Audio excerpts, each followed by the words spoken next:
মাধবদী বাংলাদেশের অন্যতম শিল্পনগরী। দেশের অর্থনীতিতে গুরুত্বপূর্ণ ভূমিকা রাখা এই শহরটি আজ নানা সমস্যায় জর্জরিত। পুরাতন ব্রহ্মপুত্র নদ দখল, ফুটপাতে অবৈধ স্থাপনা, যানজট, পার্কিংয়ের নামে চাঁদা আদায়ের অভিযোগ এবং জনভোগান্তি, এসব বিষয় নিয়ে স্থানীয়দের অভিযোগ দীর্ঘদিনের।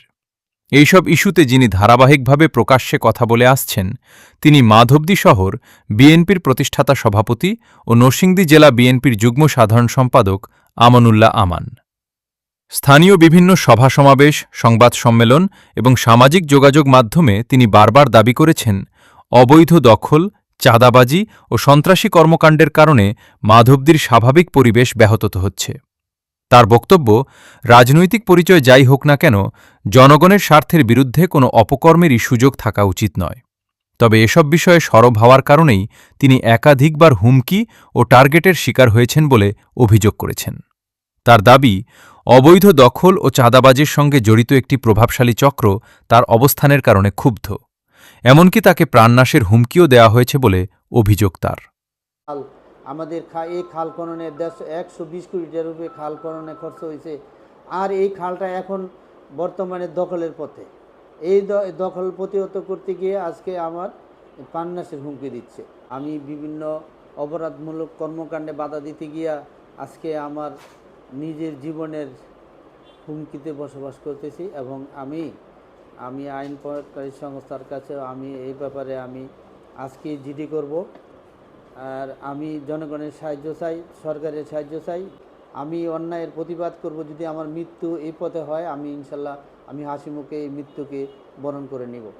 স্কুল জীবন থেকেই বিএনপির রাজনীতির সঙ্গে সম্পৃক্ত আমানুল্লাহ আমান। শহীদ রাষ্ট্রপতি জিয়াউর রহমানের আদর্শে অনুপ্রাণিত হয়ে তার রাজনৈতিক যাত্রা শুরু।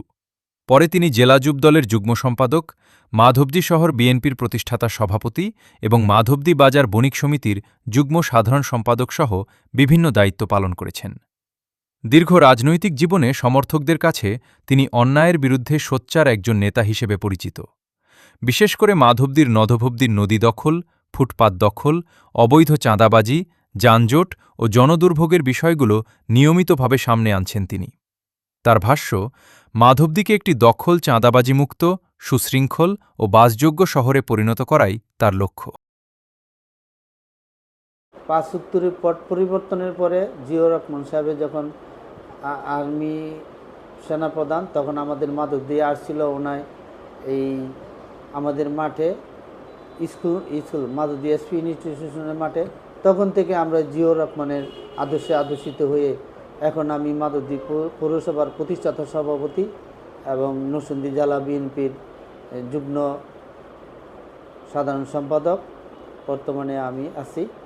এবং আমার রাজনৈতিক জীবনে আমার কোনো ইনশাল্লাহ কোনো দল বা দলছুট কোনো কেলেঙ্কারি নাই। আমি জিয়াউর রহমানের আদর্শে আদর্শিত হয়ে রাজনীতিতে আছি এবং মরণের আগ পর্যন্ত এই দলকে আমি ভালোবেসে যাব ইনশাল্লাহ।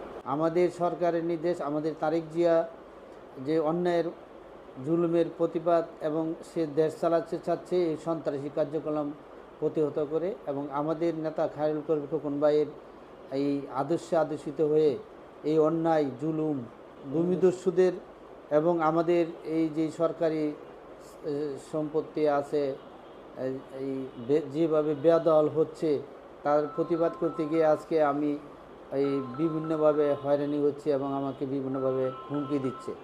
আজকে আমাদের যারা গরিব, যাদের কোনো সম্পত্তি নেই, ভিটাবাটি নাই, তারা সরকারের এই খাত জমি পাওয়ার দাবিদার। কিন্তু আজকে আমরা দেখতেছি যারা কোটি কোটি টাকার মালিক, তারা এই সম্পত্তি বেদখল করে ভূদখল করতেছে। খাল আমাদের এই খাল খননে 120 কোটি টাকার উপরে খাল খননে খরচ হয়েছে, আর এই খালটা এখন বর্তমানে দখলের পথে। এই দখল প্রতিহত করতে গিয়ে আজকে আমার প্রাণনাশের হুমকি দিচ্ছে। এবং আমাদের সরকারের ভাবমূর্তি নষ্ট করার জন্য যারা আজকে এই সন্ত্রাসী কার্যকলাপ চালাচ্ছে, তাদেরকে আমরা আমাদের দলীয় কর্ম নিয়ে আমরা পৌরবাসীকে নিয়ে তাদেরকে আমরা প্রতিহত করব। আমরা অন্যায় জুলুমকে আশ্রয় দিব না, এবং আমরা যত বড় যে শক্তিশালী হোক জনসমুদ্রে সে বেঁচে যাবে ইনশাল্লাহ।